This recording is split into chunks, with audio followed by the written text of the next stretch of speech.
nama saya Salsa Bilainten Hoirani. Saya berasal dari sekolah.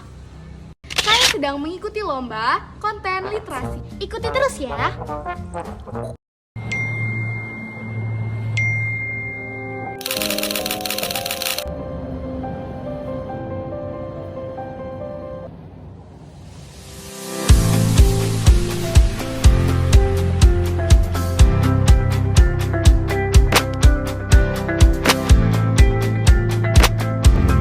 Pendiri Perpustakaan Nasional Indonesia yang dikenal juga sebagai Perpurnas adalah Mastini Hardjoprakoso.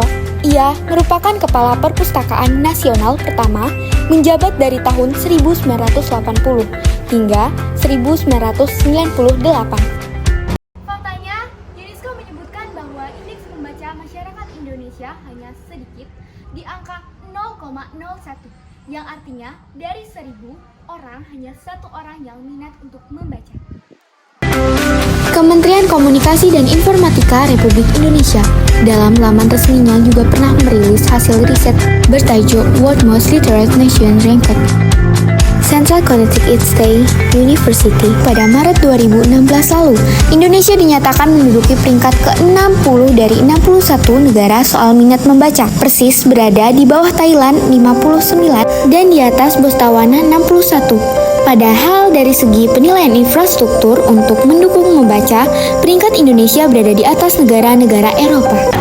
Kalau kalian dengar kata perpustakaan, apa yang kalian bayangkan? Tempat yang penuh banyak buku, sunyi, sepi, dan bikin ngantuk. Stop dulu. Kalian tahu gak sih, perpustakaan sekarang tuh beda banget loh.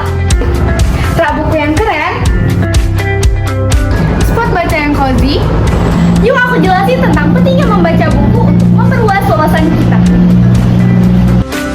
Kita dapat meningkatkan pengetahuan dan wawasan, mengembangkan kemampuan berpikir kritis dan analitis, meningkatkan empati dan pemahaman terhadap orang lain, membantu meningkatkan kemampuan kognitif dan memori.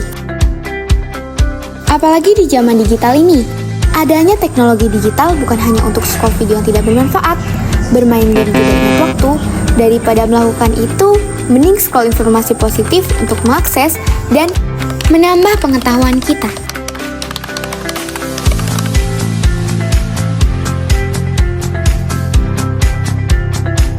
Pada zaman kuno, terdapat satu perpustakaan terbesar bernama Bibliotheca. Perpustakaan ini didirikan oleh Alexandria dan Ptolemy Soter. Perpustakaan ini dibangun pada abad ketiga sebelum Masehi. Berdirinya perpustakaan pada zaman kuno adalah untuk menyimpan dan melestarikan pengetahuan yang ditulis, terutama pengetahuan agama dan sejarah, serta sebagai pusat pendidikan dan intelektual. Jika dipikir-pikir, membaca dapat memberikan peluang besar loh untuk kesuksesan di masa depan dengan pembekalan ilmu dan pengetahuan. Pernah gak sih berpikir seseorang itu gemar menulis dan membaca apabila dia mengenali dirinya dan hobinya? Ia akan menulis kisah hidupnya dan mendeskripsikannya, dan dia akan membaca sesuatu yang dia gemari.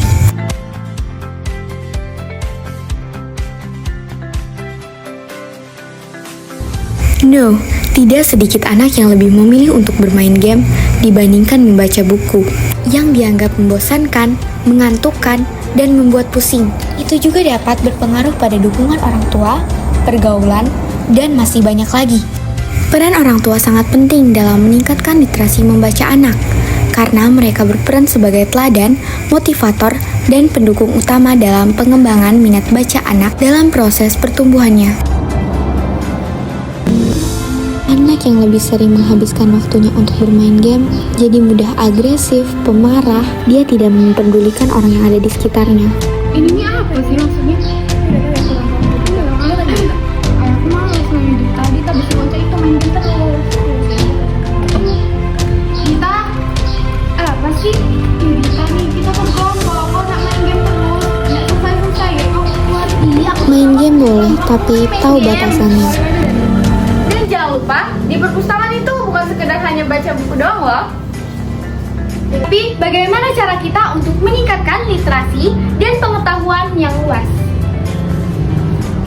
Di perpustakaan banyak buku yang menarik, banyak buku-buku pelajaran, komik, novel, dan sebagainya.